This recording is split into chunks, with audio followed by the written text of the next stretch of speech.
Sudah gelar foto priwet mewah. Pernikahan kedua kali Natalie dipastikan digelar hajatan gede-gedean. Beberapa hari jelang nikah, keluarga Aripat sudah kumpul merapat ke Jakarta. Tak sabar putranya bersanding di pelaminan. Namun yang menarik, seolah tak mau calon suami berondong yang memalukan di depan penghulu, artis berdarah Belanda ini memaksa Arif Fadli latihan ijab kabul pernikahan hampir setiap saat.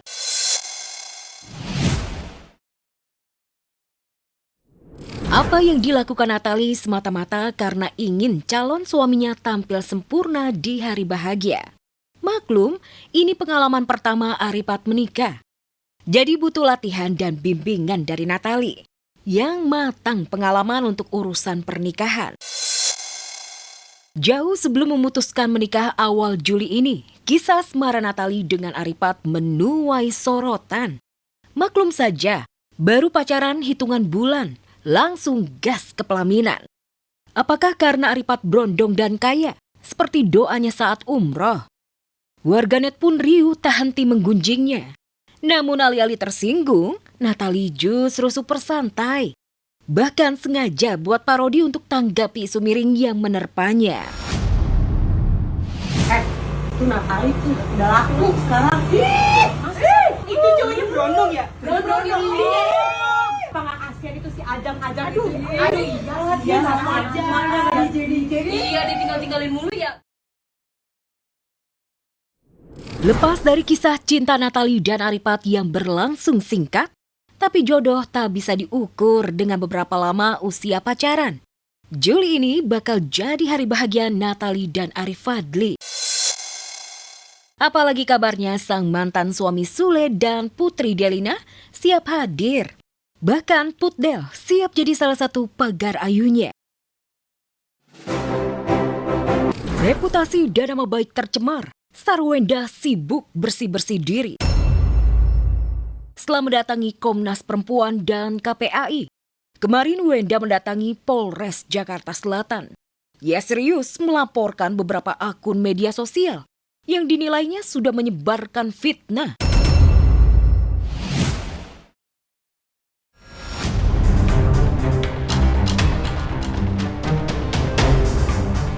Di tanah air, Sarwenda sibuk melaporkan para pembenci dan penyebar fitnah ke polisi. Di Tanah Suci, Ruben Onsu khusyuk menunaikan ibadah umroh bersama sahabatnya Ivan Gunawan.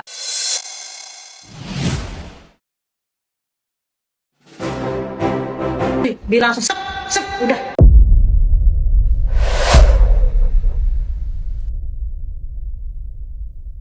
Seharusnya tenang momong si buah hati Baby Zack, tapi gara-gara ditipu oleh orang kepercayaan, Amanda jadi uring-uringan. Tak mau keterusan, Kenny Austin pun turun tangan. Sebagai suami, Kenny berusaha terus menenangkan, terus berupaya menjaga mood Manda dan si buah hati. Gue kalau jadi ibu tuh ternyata tuh Sebagai ini tapi capek.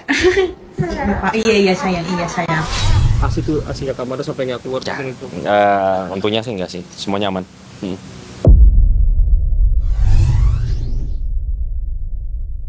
Ya, belum genap 1 bulan menjalani persalinan, Amanda Manopo harus mengambil langkah hukum, mendatangi Polres Jakarta Selatan. Amanda yang seharusnya fokus mengurus jagoan kecilnya, justru harus menghadapi permasalahan pelik akibat dugaan pemalsuan tanda tangan dan penggelapan uang di perusahaannya. Aksi mentikam dari belakang yang diduga dilakukan orang kepercayaan sebenarnya sudah diketahui sejak Manda masih hamil.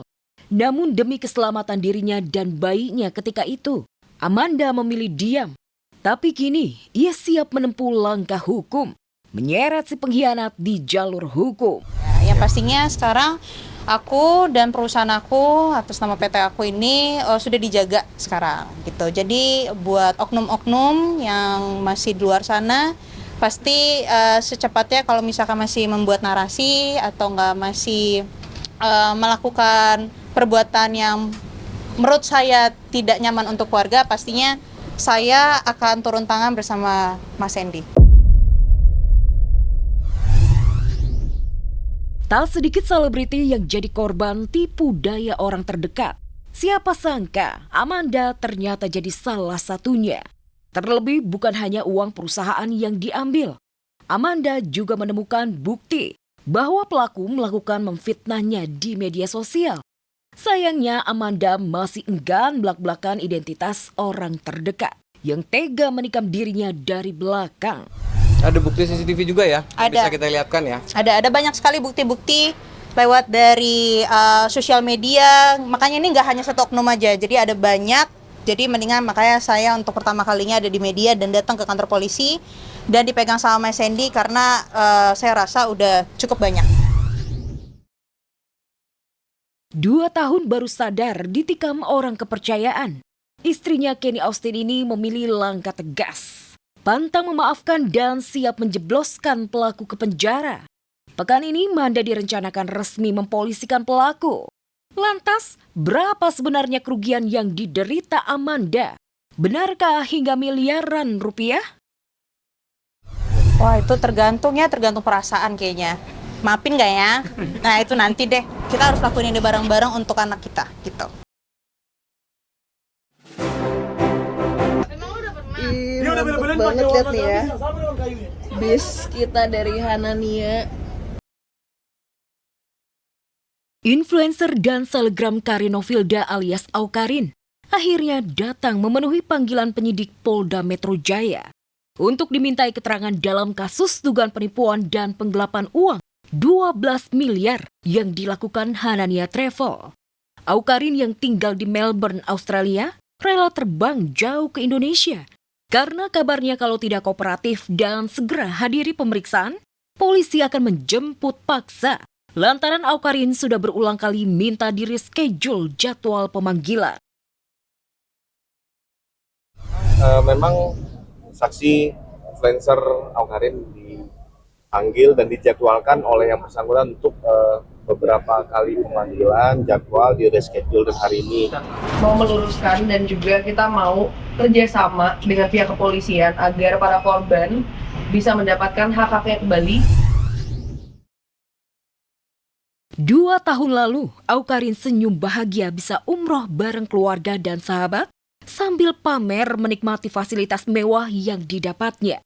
2 tahun kemudian, Aukarin dan sahabat terseret kasus hukum yang sama dan kompak mengembalikan uang saku yang diberikan pihak travel.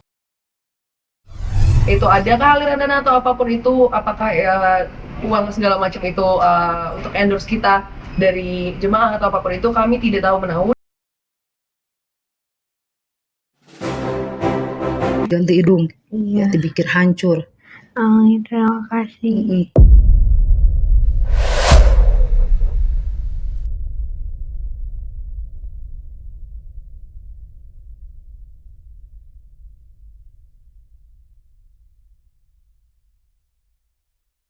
Dua pekan menjalani perawatan intensif di Rumah Sakit Hasan Sadikin, Bandung. Kondisi Yuvita Tri Rezeki, korban penyekapan dan penyiksaan keji kekasihnya sendiri selama 3 tahun, mulai membaik, sudah bisa duduk dan lancar berkomunikasi meski masih terbata-bata. Membaiknya kondisi Yuvita tak lepas dari dukungan penuh keluarga yang setia menemani selama gadis Malang berusia 29 tahun ini menjalani proses pemulihan. Di balik musibah yang dialami, Yuvita dapat berkah dari seantero negeri, doa dan juga donasi lewat Hotman. Bahkan Gubernur Jawa Barat yang ikut memantau setiap hari menyiapkan 40 dokter dan anggaran 1M sampai Yuvita sembuh total. Ya, hari ini bertemu dengan Pak Direktur dan para dokter yang menangani, hampir 40 ya. Dokter yang menangani, dan insya Allah tadi sudah disampaikan pemerintah Provinsi Jawa Barat akan mendampingi sampai selesai. Alhamdulillah Pak KDM hari ini sudah mendepositkan uang 1 miliar di Hasan Sadikin untuk kepentingan pasien ini dalam rangka perbaikan atau menyembuhkan.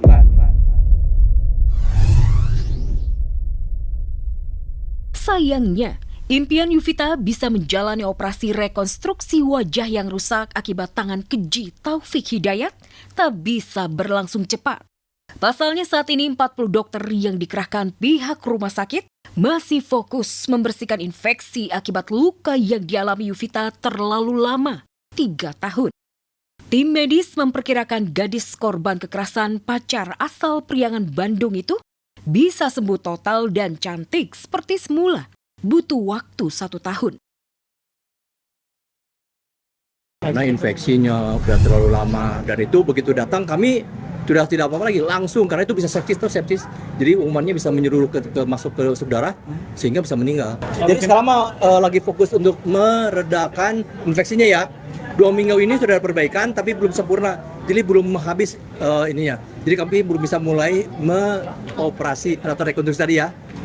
Insya Allah kalau minggu ketiga atau nanti sudah ini, kita akan memulai rekonstruksi ya, dari mulai wajah, dan itu dischedulekan sekitar hampir sama kaki hampir 1 tahun.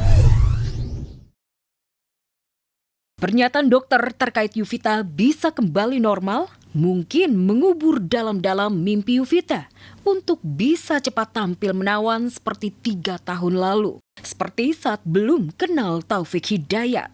Apalagi beredar kabar, proses pemulihannya mengalami kendala akibat ditato secara paksa oleh kekasih biadabnya.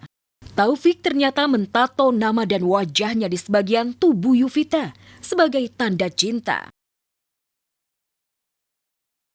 Ada beberapa tulisan di sini, love Taufik TH ya, dan juga ada gambar daripada si tersangka di badan yang bersangkutan.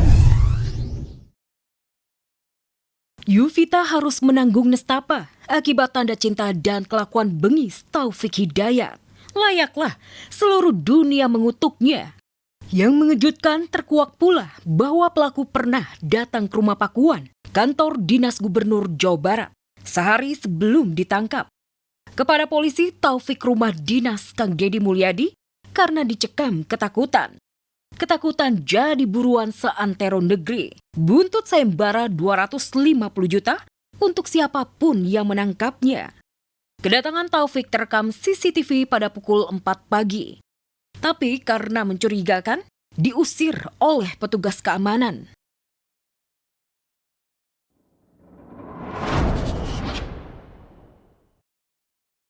Jadi Taufik Hidayat sempat datang ke gedung Pakuan jam 4 dini hari, menemui pos jaga, dan dia ngomong pakai helm, pakai masker, saya ingin ketemu Pak Gubernur, saya mau dipenjara tapi ada hal yang harus saya sampaikan dulu.